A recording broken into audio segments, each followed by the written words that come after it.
and so would I. D.V., or rather, not I, but one Jane Rochester, a person whom, as yet, I knew not. The cards of address alone remained to nail on. They lay, 4 little squares in the drawer. Mr. Rochester had himself written the direction. Mrs. Rochester, Hotel, London, on each. I could not persuade myself to affix them, or to have them affixed. Mrs. Rochester.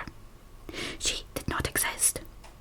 She would not be born till tomorrow, sometime after 8 o'clock a.m., and I would wait to be assured she had come into the world alive before I signed to her all that property.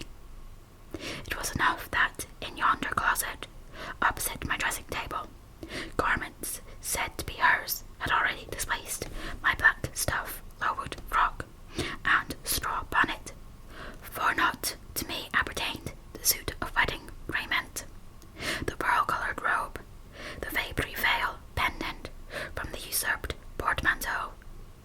I shut the closet to conceal the strange, wraith-like apparel it contained, which, at this evening hour, 9 o'clock, gave out certainty and most ghostly shimmer through the shadow of my apartment.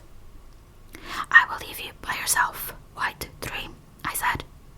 I am feverish. I hear the wind blowing. I will go out of doors and feel it. It was not only the hurry of preparation that made me feverish, not only the anticipation of the great change, the new life which was to commence tomorrow. Both of these circumstances had their share, doubtless, in producing that restless, excited mood which hurried me forth at this late hour into the darkening grounds. But a third cause influenced my mind more than they. I had at heart a strange and anxious thought. Something had happened which I could not comprehend. No one knew of or had seen the event but myself. It had taken place the preceding night. Mr. Rochester that night was absent from home, nor was he yet returned.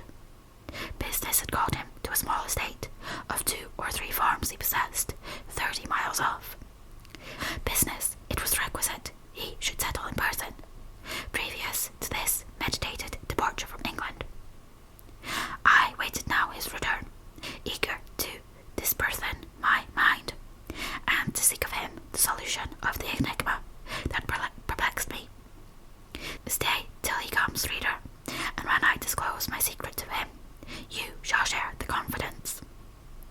I sought the orchard, driven to its shelter by the wind, which all day had blown strong and full from the south, without, however, bringing a speck of rain. Here and there I strayed through the orchard, gathered up the apples with which the grass round the tree roots was thickly strewn.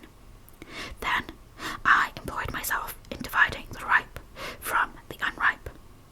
I carried them into the house and put them away in the storeroom.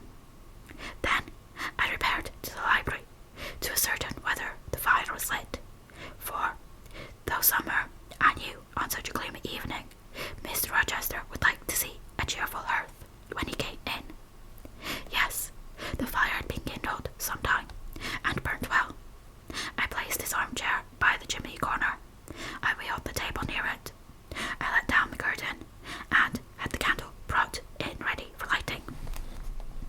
More restless than ever, when I had completed these arrangements, I could not sit still, nor even remain in the house. A little timepiece in the room and the old clock in the hall simultaneously struck 10. How late it grows, I said. I will run down to the gates. It is moonlight at intervals. I can see a good way on the road. He may be coming now, and to meet me will save some minutes of suspense. I set out. I walked fast, but not far. Ere I had measured a quarter of a mile, I heard the tramp of hoofs. A horseman came on, full gallop. A dog ran by his side. Away with evil presentiment. It was he. Here he was, mounted in Mesrour, followed by Pilate. He saw me, for the opened a blue field in the sky, and wrote in it watery bright. He took his hat off, and waved it round his head. I now ran to meet him. There, he exclaimed, as he stretched out his hand, and bent from the saddle. You can't do without me, that is evident. Step on my boot toe, give me both hands, mount. I obeyed. Joy made me agile. I sprang up before him. A hearty kissing I got for a welcome, and some passed for triumph, which I swallowed as well as I could. He checked himself in his exultation to demand, But is there anything the matter, Janet, that you come to meet me at such an hour? Is there anything wrong? No, but I thought you would never come. I could not bear to wait in the house for you, especially with this rain and wind. Rain and wind, indeed. Yes, you are dripping like a mermaid. Pull my cloak round you, and I think you are feverish, Jane. Both your cheek and hand are burning hot. I ask again, is there anything the matter? Nothing now. I am neither afraid nor unhappy. Then you have been both. Rather, but I'll tell you all about it by and by, sir, and I dare say you will only laugh at me for my pains. I'll laugh at you heartily when tomorrow is past. Till then, I dare not. My prize is not certain. I wanted you, but don't boast. Here we are at Thornfield. Now, let me get down. He landed me on the pavement. As John took his horse, and he followed me into the hall, he told me to make haste, and put something dry on, and then return to him in the library. And he stopped me, as I made for the staircase, to extort a promise that I would not be long. Nor was I long. In 5 minutes I rejoined him. I found him at supper. Take a seat and bear me company, Jane. Please God. It is the last meal, but one you will eat at Thornfield Hall for a long time. I sat down near him, but told him I could not eat. Is it because you have the prospect of a journey before you, Jane? Is it the thoughts of going to London that take away your appetite? I cannot see my prospects clearly tonight, sir, and I hardly know what thoughts I have in my head. Everything in life seems unreal. Except me, I am substantial enough. Touch me. You, sir, are the most phantom-like of all. You are a mere dream. He held out his hand, laughing. Is that a dream? Said he, placing it close to my eyes. He had a rounded, muscular, and vigorous hand, as well as a long, strong arm. Yes, though I touch it as a dream, said I, as I put it down from before my face. Sir, have you finished supper? Yes, Jane. I rang the bell and ordered the tray. When we were again alone, I stirred the fire, and then took a low seat at my master's knee. Give me your confidence, Jane, he said. Relieve your mind of any weight that oppresses it by imparting it to me. What do you fear? That I shall not prove a good husband? It is the idea farthest from my thoughts. Are you apprehensive of the new sphere you are about to enter? Of the new life into which you are passing? No. You puzzle me, Jane. Your look and tone of sorrowful audacity perplex and pain me. I want an explanation.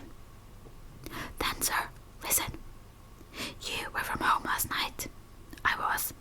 I know that, and you hinted a while ago at something which had happened in my absence. Nothing, probably, of consequence, but in short, it has disturbed you. Let me hear it. Mrs. Fairfax had said something, perhaps, or you have overheard the servants talk. Your sensitive self-respect has been wounded. No, sir. It struck 12. I waited till the timepiece had concluded its silver chime, and the clock its hoarse, vibrating stroke, and then I proceeded. All day yesterday I was very busy, and very happy in my ceaseless bustle, for I am not, as you seem to think, troubled by any haunting fears about the new sphere, etc. I think it a glorious thing to have the hope of living with you, because I love you. No, sir, don't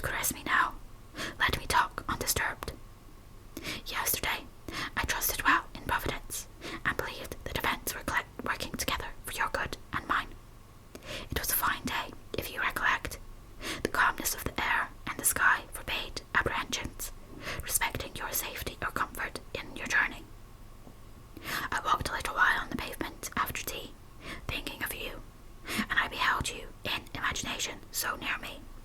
I scarcely missed your actual presence. Sophie called me upstairs to look at my wedding dress, which they had just brought, and under it in a box I found your present, the veil which, in your princely extravagance, you sent for from London. But, sir, as it grew dark, the wind rose. It blew yesterday evening, not as it blows now, wild and high, but with a sullen moaning sound, far from eerie. I wished you were at home. I came into this room, and the sight of the empty chair and fireless hearth chilled me. For some time after I went to bed, I could not sleep. A sense of anxious excitement distressed me. The gale, still rising, seemed to my ear to muffle a mournful undersound. Whether in a house or abroad, I could not at first tell, but it recurred, doubtful yet doleful, at every lull. At last I made out it must be some dog howling at a distance. I was glad when it ceased. On sleeping, I continued in dreams the idea of a dark and gusty night. I continued also the wish to be with you, and experienced a strange, regretful consciousness of some barrier dividing us. During all my sleep, I was following the windings of an unknown road. Total obscurity environed me. Rain pelted me. I was burdened with the charge of a little child, a very small creature, too young and feeble to walk, which shivered in my cold arms and wailed piteously in my ear. I thought, sir, that you were on the road a long way before me, and I strained every nerve to overtake you, and made effort on effort to utter your name, to entreat you to stop. But my movements were fettered, and my voice still died away, inarticulate, while you, I felt, withdrew farther and farther every moment. Now, Jane, that is all. All the preface, sir. The tale is yet to come. On waking, a gleam dazzled my eyes. I thought, oh, it is daylight. But I was mistaken. It was only candlelight. Sophie, I supposed, had come in. There was a light on the dressing table, and the door of the closet, where, before going to bed, I had hung my wedding dress and veil, stood open. I heard a rustling there, and asked, Sophie, what are you doing? No one answered, but a form emerged from the closet. It took the light, held it aloft, and surveyed the garments pendant from the portmanteau. Sophie, Sophie, I again cried, and still it was silent. I had risen up in bed. I bent forward. First surprise, then bewilderment came over me, and then my blood crept cold through my veins. Mr. Rochester, this was not Sophie. It was not Leah. It was not Mrs. Fairfax. It was not... No, I was sure of it, and am still. It was not even that strange woman, Grace Poole. It must have been one of them, interrupted my master. No, sir, I solemnly assure you to the contrary. The shape standing before me had never crossed my eyes within the precincts of Thornfield Hall before. The height, the contour were new to me. Describe it, Jane. It seemed, sir, a woman, tall and large, with thick and dark hair hanging long down her back. I know not what dress she had on. It was white and straight, but whether gown, sheet, or shroud, I cannot tell. Did you see her face? Not at first, but presently she took my veil from its place. She held it up, gazed at it long, then she drew it over her head and turned to the mirror. At that moment I saw the reflection of the visage and features quite distinctly in the dark oblong glass. And how were they? Fearful and ghastly to me. Oh, sir, I never saw a face like it. It was a discoloured face. It was a savage face. I wish I could forget the roll of the red eyes and the fearful blackened inflation of the lineaments. Ghosts are usually pale, Jane. This, sir, was purple. The lips were swelled and dark, the brow furrowed,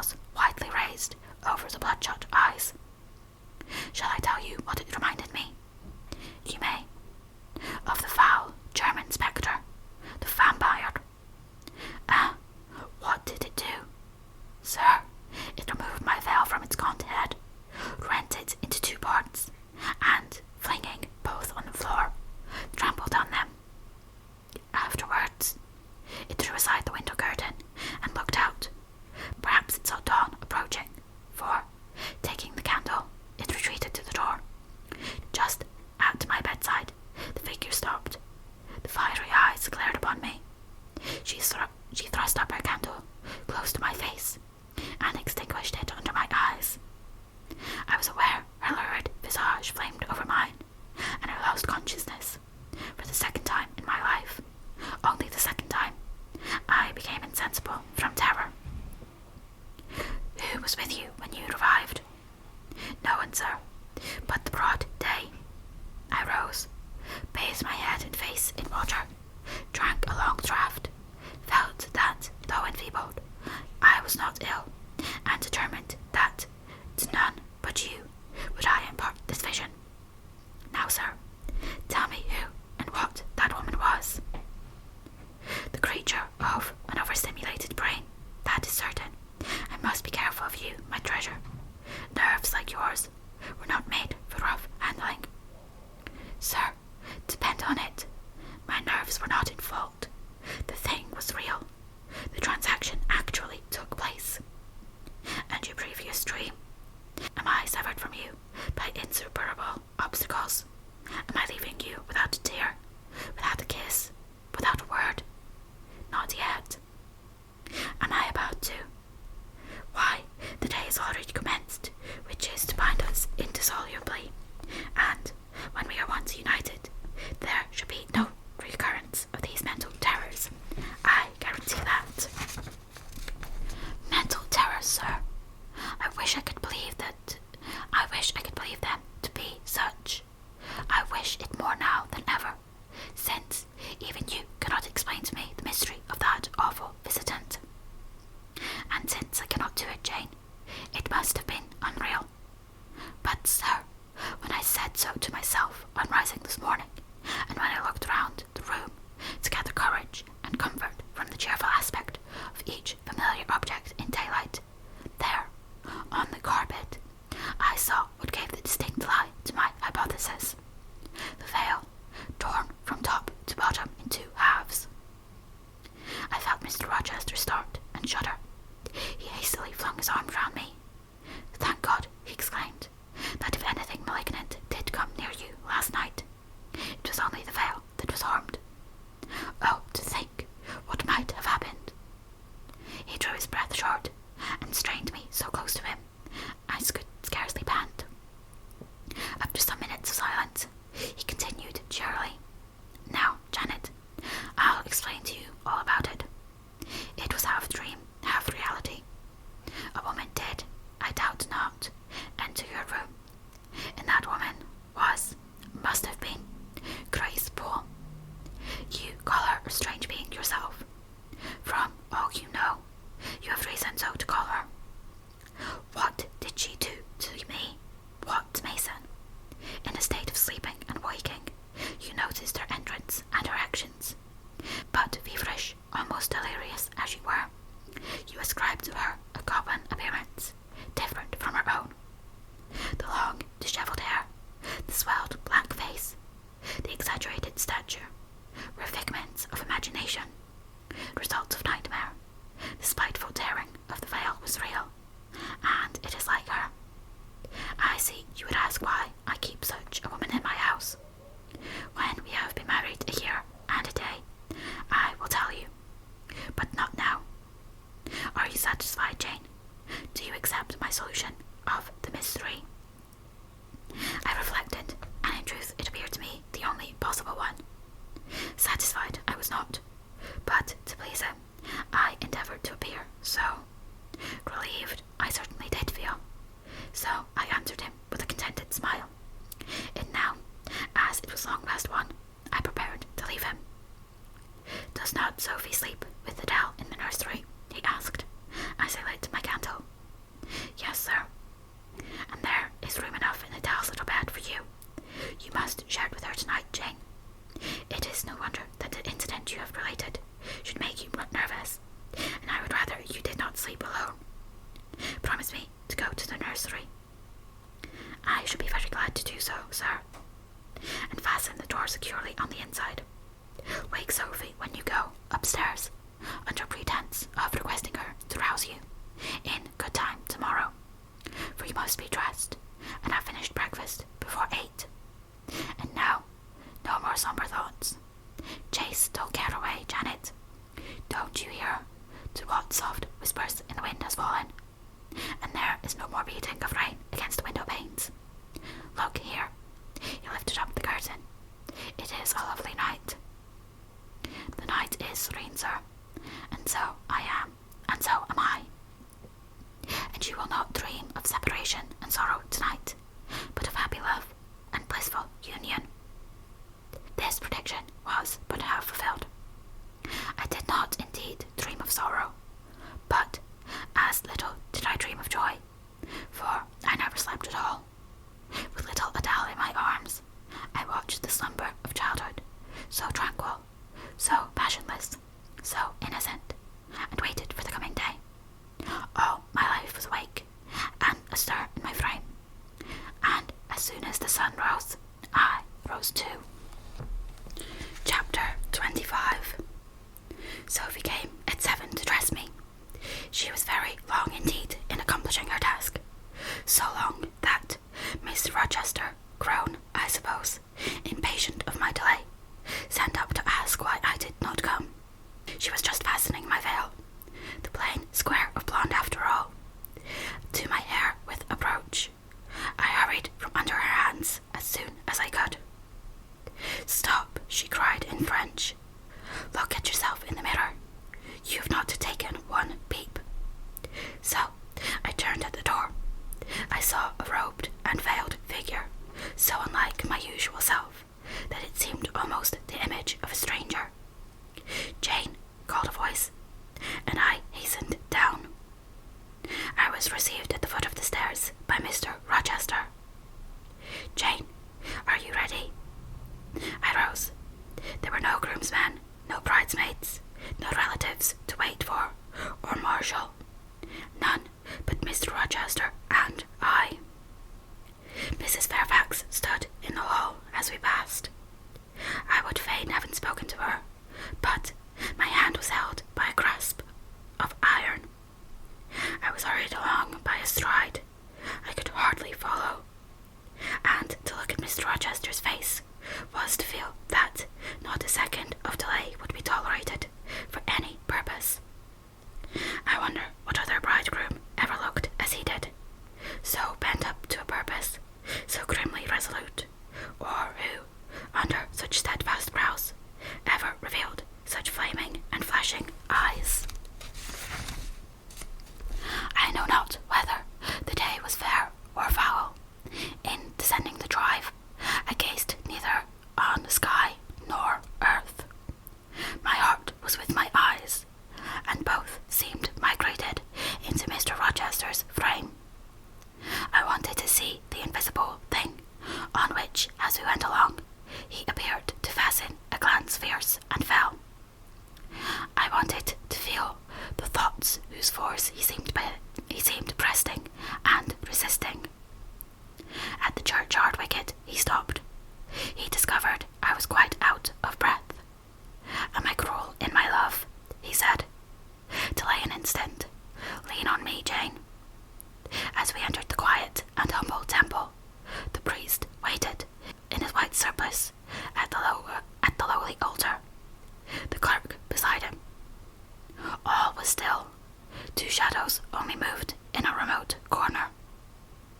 Our place was taken at the communion rails.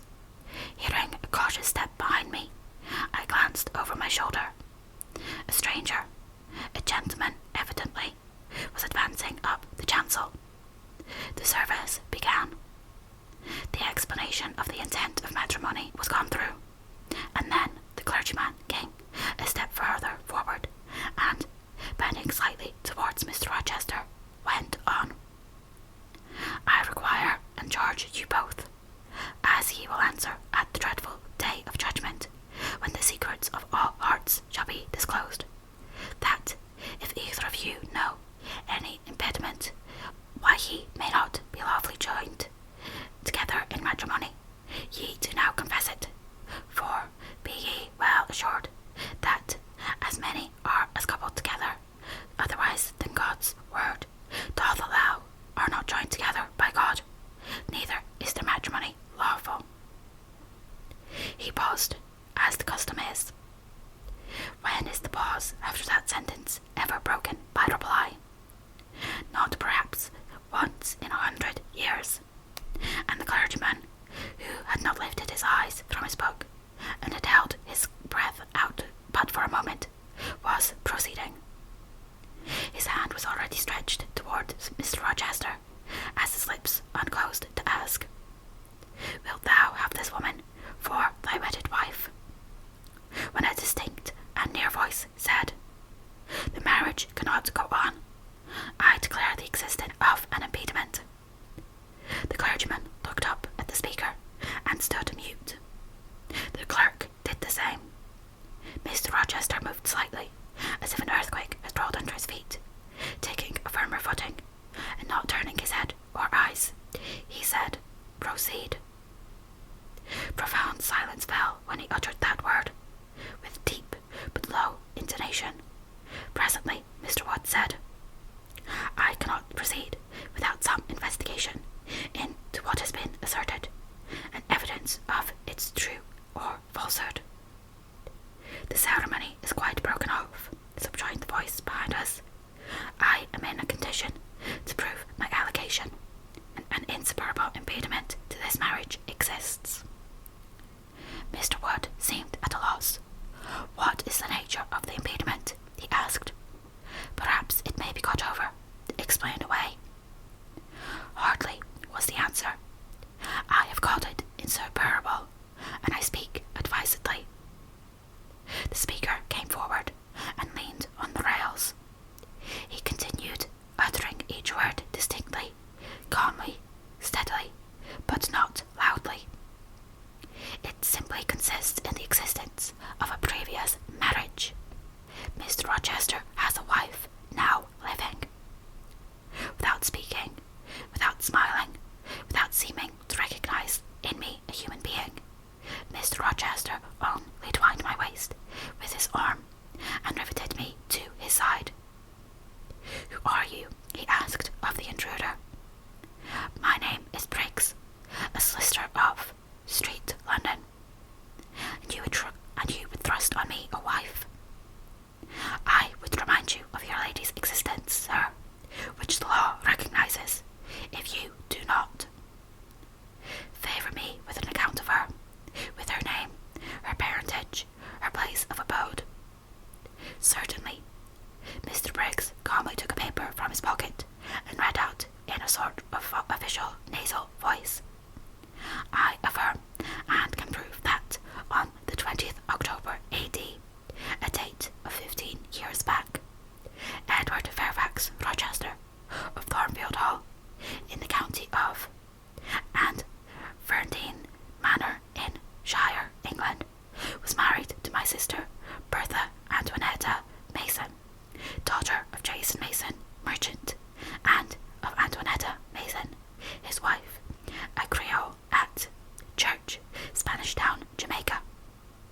The record of the marriage will be found in the register at the church. A copy of it is now in my possession. Signed, Richard Mason." That, if a genuine document, may prove I have been married, but it does not prove that the woman mentioned therein as my wife is still living. "She was living 3 months ago," returned the lawyer. "How do you know?" "I have a witness to the fact, whose testimony even you, sir, will scarcely controvert." "Produce him, or go to hell." "I will produce him first. He is on the spot. Mr. Mason, have the goodness to step forward." Mr. Rochester, on hearing the name, set his teeth. His passion died as if a blight had shriveled it up. He only asked, "What have you to say?" An inaudible reply escaped Mason's white lips. "The devil is in it if you cannot answer distinctly. I again demand, what have you to say?" Sir, interrupted the clergyman, "do not forget you are in a sacred place." Then, addressing Mason, he inquired gently, "Are you aware, sir, whether or not this gentleman's wife is still living?"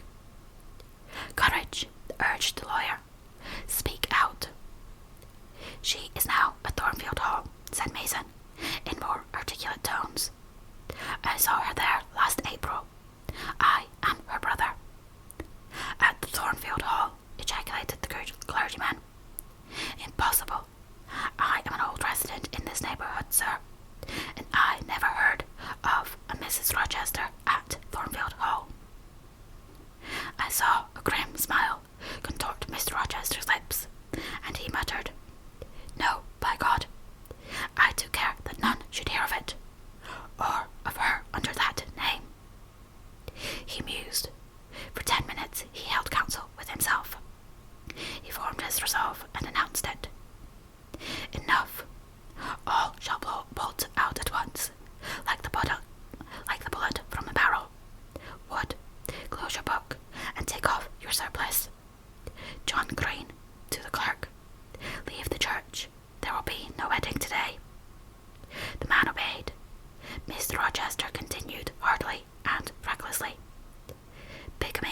an ugly word. I meant, however, to be a bigamist, but fate has outmaneuvered me, or Providence has checked me. Perhaps the last. What this lawyer and his client says is true. I have been married, and the woman to whom I was married lives. You say you've never heard of a Mrs. Rochester at the house up yonder wood, but I dare say you have many a time inclined your ear to gossip about the mysterious lunatic kept there under watch and ward. Some have whispered to you that she is my bastard half-sister, some my cast-off mistress. I now inform you that she is my wife, whom I married 15 years ago. Bertha Mason by name, sister of this resolute personage, who is now, with his quivering limbs and white cheeks, showing you what a stout heart men may bear. Cheer up, Dick, never fear me. I'd almost as soon strike a woman as you. Bertha Mason is mad, and she came of a mad family, idiots and maniacs through 3 generations. But I owe you no further explanation. Briggs, Wood, Mason, I invite you all to come up to the house and visit Mrs. Pole's patient and my wife. You shall see what sort of a being I was cheated into espousing, and judge whether or not I had a right to break the compact and seek sympathy with something at least human. This girl, he continued, looking at me, knew no more than you would of the disgusting secret. She thought all was fair and legal, and never dreamt she was going to be entrapped into a feigned union with a defrauded wretch, already bound to a bad, mad, and imprudent partner. Come, all of you, follow. Still holding me fast, he left the church. The 3 gentlemen came after. At the front door of the hall, we found the carriage. Take it back to the coach house, John, said Mr. Rochester coolly. It will not be wanted today. At our entrance, Mrs. Fairfax, Adele, Sophie, Leah, advanced to meet and greet us. To the right about, every soul, cried the master. Away with your congratulations. Who wants them? Not I. They're 15 years too late. He passed on and ascended the stairs, still holding my hand, and still beckoning the gentlemen to follow him, which they did. We mounted the first staircase, passed up the gallery, proceeded to the 3rd story.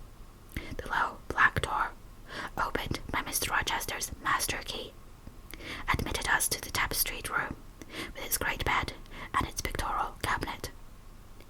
You know this place, Mason, said our guide. She bit and stabbed you here. He lifted the hangings from the wall, uncovering the 2nd door. This, too, he opened. In a room without a window, there burned a fire, guarded by a high and strong fence, and a lamp suspended from the ceiling by a chain. A woman bent over the fire, apparently cooking something in a saucepan. In the deep shade, at the farther end of the room, a figure ran backwards and forwards. What it was, whether beast or human being, one could not at first sight tell.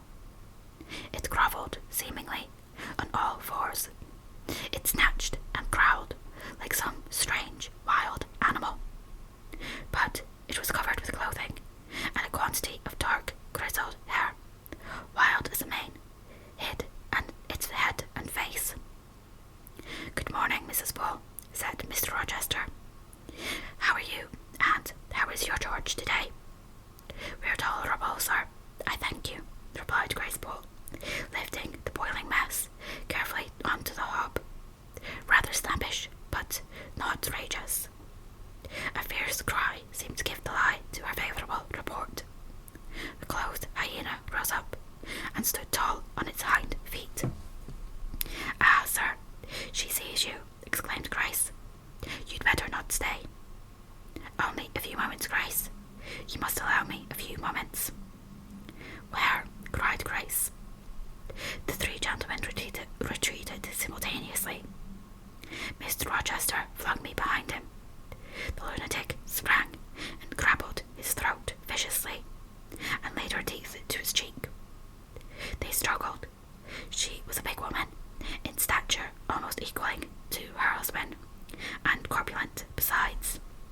and showed virile force in the contest. More than once she almost throttled him, athletic as he was. He could have settled her with a well-planted blow, but he would not strike. He would only wrestle. At last, he mastered her arms. Grace Poole gave him a cord, and he pinioned them behind her. With more rope, which was at hand, he bound her to a chair. The operation was performed amidst the fiercest yells and the most convulsive plunges. Miss Rochester then turned to the spectators. He looked at them with a smile, both acrid and desolate. "That is my wife," said he. "Such is the sole conjugal embrace I am ever to know. Such are the endearments which are to solace my leisure hours. And this is what I wished to have," laying his hand on my shoulder. "This young girl, who stands so grave and quiet at the mouth of hell, looking collectedly at the gambols of a demon. I wanted her just as a change after that fierce drag-out. Off with you now. I must shut up my prize." We all withdrew. Mr. Rochester stayed a moment behind us to give some further order to Grace Poole. The solicitor addressed me as he descended the stair. "You, madame," said he, "are cleared from all blame. Your uncle will be glad to hear it, if, indeed, he should still be living, when Mr. Mason returns to Madeira." "My uncle? What of him? Do you know him?" "Mr. Mason does. Mr. Eyre has been the Funchal correspondent of his house for some years. When your uncle received your letter, intimating the contemplated union between yourself and Mr. Rochester, Mr. Mason, who was staying in Madeira to recruit his health, on his way back to Jamaica, happened to be with him. Mr. Eyre mentioned the intelligence, for he knew that my client here was acquainted with a gentleman of the name of Rochester. Mr. Mason, astonished and distressed, as you may suppose, revealed the real state of matters. Your uncle, I am sorry to say, is now on a sick bed, from which, considering the nature of his disease, decline, and the stage it has reached, it is unlikely he will ever rise. He could not then hasten to England himself to extricate you from the snare into which you had fallen, but he implored Mr. Mason to lose no time in taking steps to prevent the false marriage. He referred him to me for assistance. I used all dispatch, and am thankful that I was not too late, as you doubtless must be also. Have we anything else to stay for?" he inquired of Mr. Mason. No. Let us be gone," was the anxious reply, and, without waiting to take leave of Mr. Rochester, they made their exit at the hall door. The clergyman stayed to exchange a few sentences, either of admonition or reproof, with his haughty parishioner. This duty done, he too departed. I heard him go as I stood at the half-open door of my own room, to which I had now withdrawn. The house cleared, I shut myself in, fastened the bolt that none might intrude, and proceeded, not to weep, not to mourn. I was yet too calm for that, but mechanically to take off the wedding dress and replace it by the stuff gown I had worn yesterday, as I thought for the last time. I then sat down. I felt weak and tired. I leaned my arms on the table, and my head dropped on them. The morning had been a quiet morning enough, all except the brief scene with the lunatic. The transaction in the church had not been noisy. There was no explosion of passion, no loud altercation, no dispute, no defiance or challenges, no tears, no sobs. A few words had been spoken, a calmly pronounced objection to the marriage made, some stern, short questions put by Mr. Rochester, answers, explanations given, evidence adduced, an open admission of the truth had been uttered by my master. Then the living proof had been seen